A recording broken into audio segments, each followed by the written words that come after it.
Yo mga idol, kamusta? Sports Talk PH nga pala. Ang banta ni Casimero, pag-usapan natin yan mga idol. Ngunit bago ang lahat ay huwag kakalimutang mag-subscribe at i-click ang notification bell button for more sports talk. So bagamat nga po mismo ang current undisputed super bantamweight world champion Japanese monster na Naoya Inoue na ang nagsabi na mukhang hindi na daw talaga mangyayari ang bakbakan sa pagitan niya at ng ating pambato na si former 3 Division world champion angas ng Pinas General Casimero, gawa ng mismo ang kanyang manager na daw na si Mr. Ohashi ang nagsabi na tinanggal na nila si Casimero sa listahan ng mga potensyal na kalaban ni Inoue nang dahil sa pag-overweight nito sa huling laban niya kontra kay Saul Sanchez. Ay nagbanta nga po ang angas ng Pinas sa kanyang official Facebook page na Cuadro Alas It's My Boy. Dito po ay sinabi ni Casimero na hindi na daw siya lalaban pa sa boxing kung hindi lang naman umano si Inoue ang kanyang makakasagupa.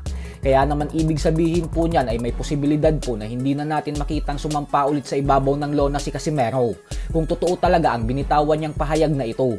Lalo pat sa sitwasyon ngayon ay mahirap pa talagang maikasa ang mega showdown sa pagitan nila ni Inoue. Isama muna din dyan yung kasalukuyang suspendido ng 1 taon si Cuadro Alas sa bansang Japan. Habang si Inoue naman ay hindi po ngayon iniisip si Casimero dahil nakafocus ito sa paghahanda at pag-eensayo para sa kanyang nalalapit na laban kontra sa undefeated top contender na si Sam Goodman na nakatakdang ganapin sa susunod na buwan. Bukod dyan ay pag nangyari ang inaasahan ng karamihan na manalo si Inoue kay Goodman ay tila naka-line up na ang malalaking laban ni Inoue para sa susunod na taon. At ito nga po ay ang mga potensyal na laban niya kontra sa kapwa niya undefeated Japanese pound for pound fighter and world champion Junto Nakatani. At ang title defense kontra sa former unified world champion Muradjon Akhmadaliev. Yan po ang mga posibleng laban ni Inoue sa susunod na taon kung sakaling magdesisyon itong manatili sa 122 pound super bantamweight division.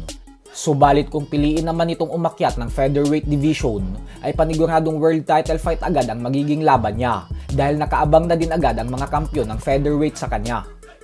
Samantala, matapos nga pong talunin ng YouTuber boxer Jake Paul ang 58-year-old heavyweight legend na si Iron Mike Tyson via lopsided unanimous decision itong nakalipas na Sabado lamang, ay tila nanggigil nga po kay Jake Paul ang current undisputed light heavyweight world champion na si Arthur Beterbiev.